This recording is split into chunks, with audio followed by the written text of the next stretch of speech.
ભુજ તાલુકાના રતિયા ખાતે આવેલી પ્રાથમિક શાળામાં ગુરુવારે બપોરે એક દુર્ઘટના સર્જાઈ હતી, જેમાં શાળામાં પોપડા પડતા 3 થી 4 વિદ્યાર્થીઓ ઘવાયા હતા, જેઓને સારવાર માટે ભુજની હોસ્પિટલમાં ખસેડવામાં આવ્યા હતા।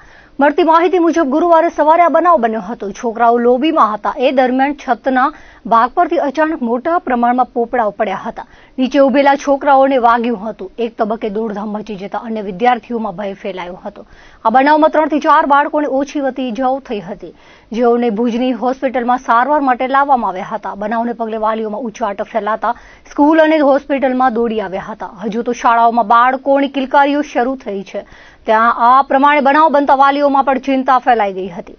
હોસ્પિટલમાં હાજર લોકોના જણાવ્યા પ્રમાણે શાળામાં આ ભાગ જર્જરિત હોવા બાબતે અગાઉ રજૂઆત કરવામાં આવી હતી, જોકે શિક્ષણ તંત્ર દ્વારા કોઈ ગંભીરતા દાખવવામાં આવી ન હતી।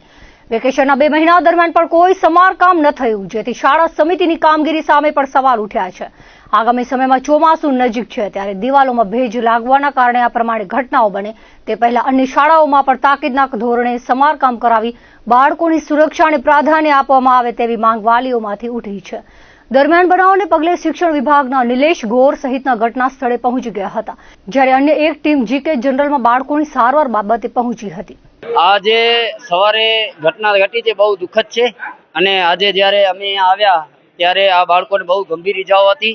સવારના અહીંયા લઈ આવ્યા ત્યારે અને આ લોકોના વાલીઓને આ બધાથી જાણવા મળેલ કે રતિયા ગામની જે સરકારી શાળા છે એમાં જે છત છે એમાં જર્જરિત હાલતમાં છે અને ઉપરથી ફોડા પડે છે। આટલા મોટા મોટા ફોડા જે છે એ ઉપરથી પડ્યા છે બાળકોના માથા ઉપર, જેમાં બાળકોને 10 થી ઉપર ટાંકાઓ પણ આવેલા છે।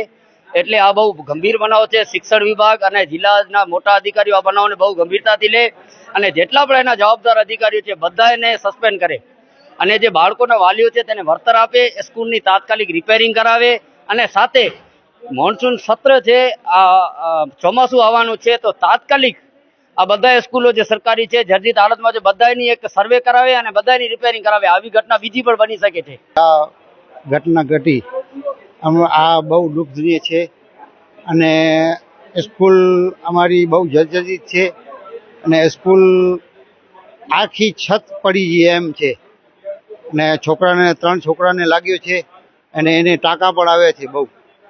અને અમે બે અઢી વર્ષ પહેલા અમે લેખિતમાં પણ તંત્રને આપી દીધું છે કે સ્કૂલ અમારી બહુ જર્જરિત છે અને એનું કાંઈ નિર્ણય હજી આવ્યો નથી અને હજી પણ અમે એમ કહેવા માંગીએ છીએ કે આ સ્કૂલ બહુ જર્જરિત છે, એને હજી કાંઈ કરવામાં નહીં આવે તો આ મોટી દુર્ઘટના બની શકે એમ છે।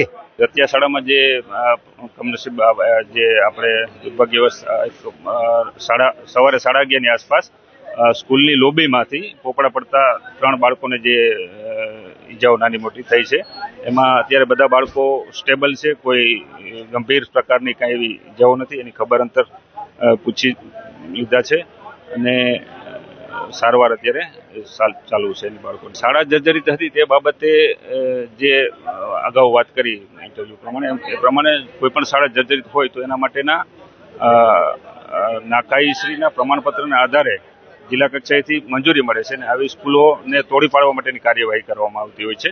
પણ આ જે શાળા છે નાના રતિયા પ્રાથમિક શાળા, એમાં 2002માં શાળા બનેલી છે, એટલે એકદમ જર્જરિત હોય અને તોડી પાડવી પડે એવું પ્રાથમિક દ્રષ્ટિએ જણાતું ન હોય, એટલે એમણે સામાન્ય નોર્મલ રિપેરિંગ માટેની આવી કોઈ અરજી કરેલી હોય એવું ધ્યાને આવેલું છે। જે 3 બાળકોને ઈજા થઈ છે એમાંથી 2 બાળક ચોથા ધોરણમાં ભણે છે અને 1 પહેલા ધોરણનું બાળક છે।